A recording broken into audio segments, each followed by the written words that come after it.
Je m'appelle Alexandre Duhic, je suis journaliste indépendant et pour le JDD Magazine, ce mois-ci, j'ai rédigé une enquête sur la face cachée de l'association L214.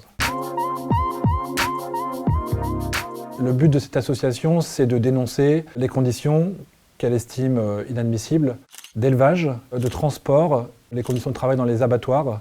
Ce qu'on trouve comme vidéo sur le site de L114, ce sont des images qui sont, à titre personnel, proprement insupportables à voir jusqu'à la fin. Enfin, c'est vraiment des images qui peuvent être absolument insupportables, mais qui sont, contrairement à ce que disent leurs détracteurs, elles ne sont pas montées, elles sont réelles. Donc, leurs détracteurs disent beaucoup que ce sont des montages, ce qui n'a pas été prouvé, parce que les tribunaux, quand ils ont été saisis, n'ont jamais condamné L214 pour ces images-là.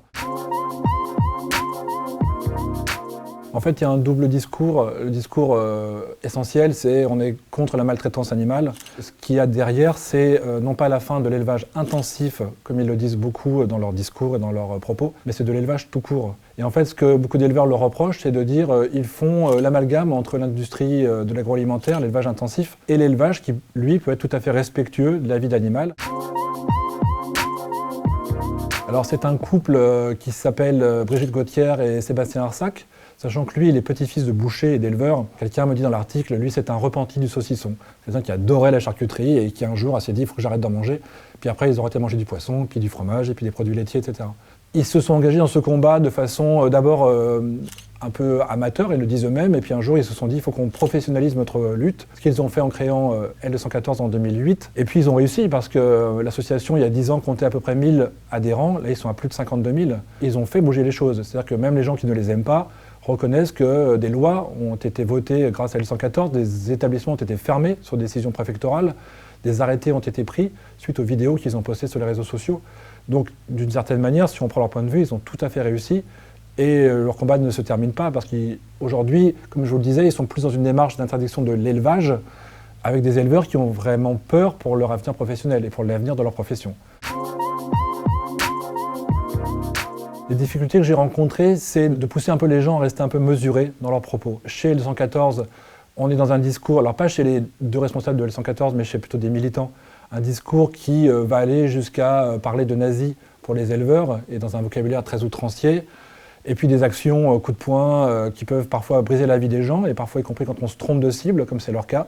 Et puis de l'autre côté, les gens, notamment les éleveurs, voient L114 comme étant des ayatollahs, des intégristes, des gens qui mettent tout le monde dans le même sac, ce qui n'est pas tout à fait faux en partie, mais ils en oublient que les motivations au départ, en tout cas de L114, sont tout à fait justes, justifiées, et elles le sont toujours pour une bonne partie des actions qu'ils dénoncent, qui sont courantes, qui existent en France aujourd'hui et qui sont, à proprement parler, insupportables.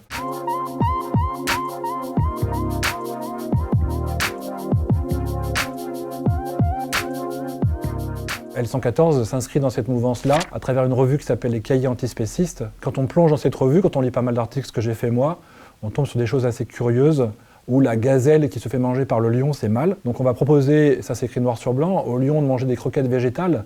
Et si le lion ne veut pas manger de croquettes végétales, ce qui est probable, on va laisser le lion mourir de faim, la race s'éteindre d'elle-même. Et là, on rentre dans des discours qui sont un petit peu compliqués quand même à assumer quand on en arrive à vouloir réguler la vie sauvage.